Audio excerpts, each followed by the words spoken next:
Hi everyone. Today we are starting our lesson on meiosis, which not to be confused with mitosis.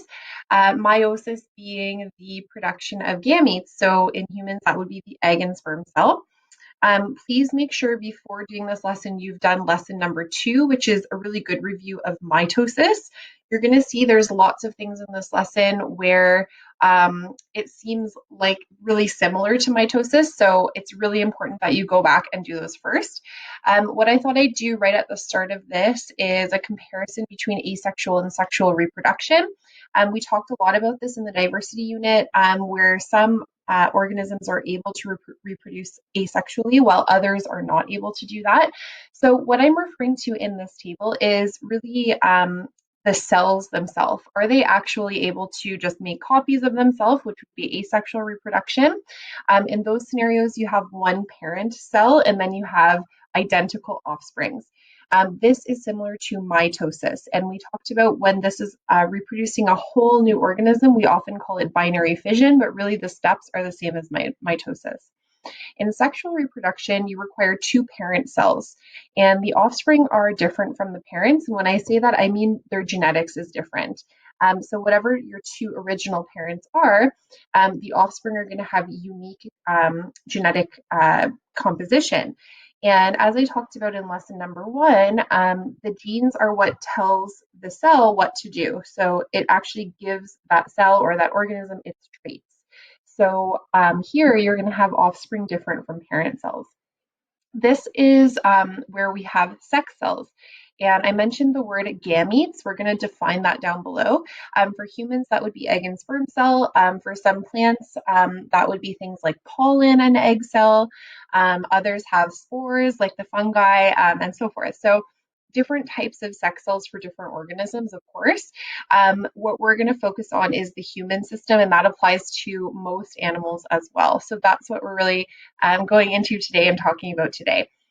So I wanted to just bring up the term of diploid. And on lesson 1, I mentioned that most human cells are diploid, which is what we call body cells. Another word for that is a somatic cell. So the cells of our body, let's take, for example, a specialized skin cell. Those cells will have 2 sets of chromosomes, which are called diploid. And so the diploid number for us is 46. And we write it as 2n equals to 46. That's sort of like the notation for it.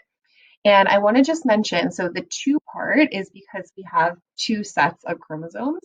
The n, lowercase n notation, means that I have whatever number per set. So if I were looking at some other organism, let's say strawberries, they might have 8 sets of chromosomes. So I would write 8n equals to whatever their total number would be. So this n notation, we're going to use it quite often. For humans, it so happens that we have 2n equals 46, so that's going to stay pretty consistent.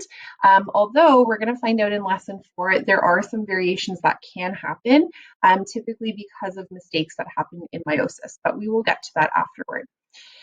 So one set of each of these 2 sets came from our parents' gametes, so the initial egg and sperm cell that were fertilized to make us.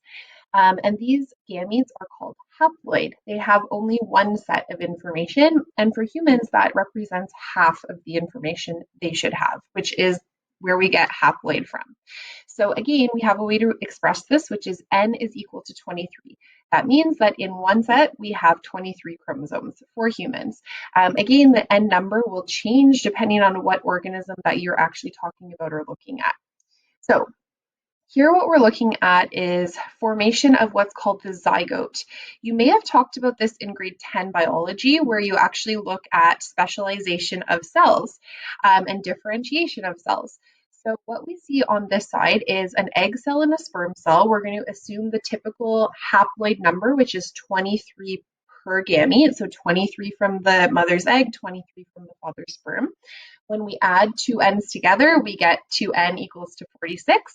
This is the zygote, and the zygote is the very first cell of a new offspring or a new organism.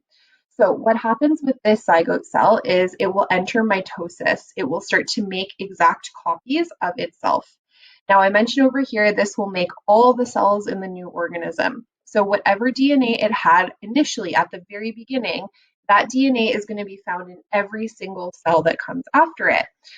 What I'm not showing in this picture, because I wanted to make it really simple, those cells are going to have to differentiate, and that happens very early on in embryological development. You'll see a bit of that in lesson 5, I believe it is. So more about that will come afterward. But for now, that differentiation piece of it, we're going to sort of ignore, but it is important that the initial 46 chromosomes are going to be retained. So whatever those 46 are we first got, that's going to be in every single cell afterward. Okay. Now, this picture on the side here, this is called a karyotype, and a karyotype is essentially a picture of all the chromosomes that are found in the cell. So no matter where I take the cell from, so long as it's a somatic cell, something of the body rather than an egg or a sperm cell, it's going to have the exact same picture taken. So what you'll notice is that in each of these sort of groups, you have a number. So group 1, group 2, group 3, group 4, all the way to 22. And then we have an X and a Y, okay? So what I'm trying to sort of show here is that for each set, we have 2, okay? So I've mentioned down here, we have 2 sets of 23 in total, each set coming from one biological parent. And to sort of like indicate that on the diagram, I've colored in the red, or one of the sets, so to speak, in red, and left one in shaded in black. So that's representing one set from each. Now I want to return to this idea of homologous, okay? Homologous does not mean identical to chromosomes. What it means is that they have the same type of information. So if, for example, information about my eye color was on chromosome number 8, that will also be for both mother and father, for both gametes, okay? So whatever that gene is, it's going to be on each of the homologs, which is each of the 2 chromosomes found in that pair. So just to add on here is that chromosomes 1 through 22 are what we call autosomal chromosomes or autosomes. Those are kind of interchangeable. The special part about X and Y at the end, you'll notice they are not homologous, which means they are different shapes and sizes, which means they have different information. So the X chromosome is like almost 2 or 3 times the size alone of the Y chromosome. So what I'm talking about there is these are sort of special because they're not the same as their pair, okay? You may know this already, but an X and a Y chromosome, that creates a biological female, biological male. 2 X chromosomes will produce a biological female, okay? So based on these 2 sex chromosomes, you're going to see development of all kinds of specialty sex characteristics, which are different in a biological male and female. Now, we're going to talk about in lesson 4 that sometimes the offspring can have like 1 X, let's say, or it could have 2 X's and 1 Y. There are some variations that happen here.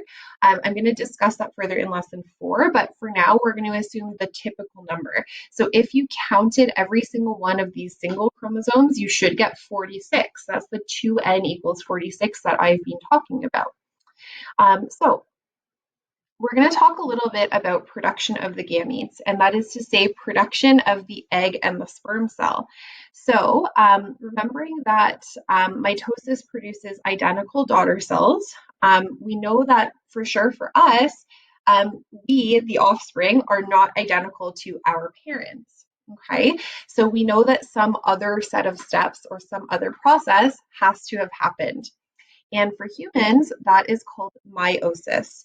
So an original cell that has 46 chromosomes, it has to be split up to eventually have 23 chromosomes. And we're going to see that that happens in 2 divisions within meiosis. So I mentioned here it's a 2-staged process, and it produces gametes that has half the number of DNA than a somatic cell, which is the body cells. So again, I have this sort of like very simplified equation here, which is n, so number from parent 1 plus n, number from parent 2, results in 2n at the end. So that is a full diploid set, okay?